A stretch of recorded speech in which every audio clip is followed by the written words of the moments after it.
من داخل نادي المنصورة واحتفالات النادي بالصعود لدوري المحترفين ودورة الترقي المؤهلة للدوري الممتاز. معنا كابتن عبد العزيز حسن زيزو المدرب العام لنادي المنصورة. كابتن زيزو ألف مبروك، خطوة أولى، نجاح كبير على مستوى للفريق في الصعود، والخطوة الأهم اللي هي حلم جماهير المنصورة الصعود للدوري الممتاز. كلمنا النهارده الأول عن الصعود لدوري المحترفين وخطواتكم القادمة للدوري الممتاز. في البداية بسم الله الرحمن الرحيم، الله يبارك فيك يا كابتن أحمد، ومبروك لشعب الدقهلية كله. أنا كنت حاسس بيهم يوم واحنا راجعين من الماتش بفرحتهم، بس احنا إن شاء الله زي ما أنت قلت احنا طماعين شويه، عايزين نساعدهم اكتر. طبعا كان في تارجت معين كخطوه اولى اللي هي محترفين، وكان مطلوب فعلا المنصوره بتاريخها باسم النادي لازم يكون في مكانته.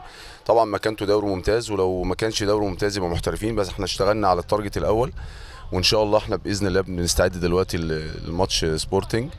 ان شاء الله ربنا يكرمنا باذن الله تعالى، لان هو ماتش واحد فمفيش فيه اسم على اتنين، فان شاء الله ربنا يكرمنا باذن الله ماتش كاس ربنا يكرمنا بيه ونكسب ان شاء الله، نخش دوري الترقي ونوعدهم ان شاء الله ان احنا هنساعدهم اكتر باذن الله.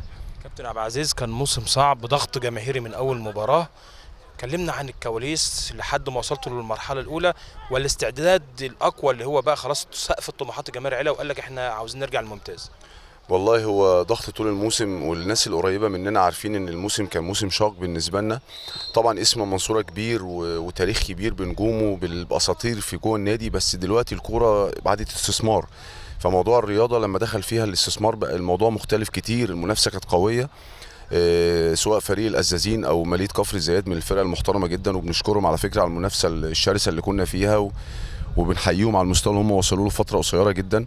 فكانت المنافسه قويه جدا والناس القريبه عارفين ده، بس بفضل الله سبحانه وتعالى معانا لعيبه رجاله جدا. بفضل الله احنا كجهاز فني بقياده الكابتن عبد اللطيف اشتغلنا وتعبنا طول الموسم، وبفضل الله سبحان ربنا ما ضاعش تعبنا، وان شاء الله ربنا يكلل جهودنا ان شاء الله ان احنا نصعد للحلم اللي احنا بنتمناه كلنا باذن الله تعالى، الدوري الممتاز. كابتن عبد العزيز، بنشكرك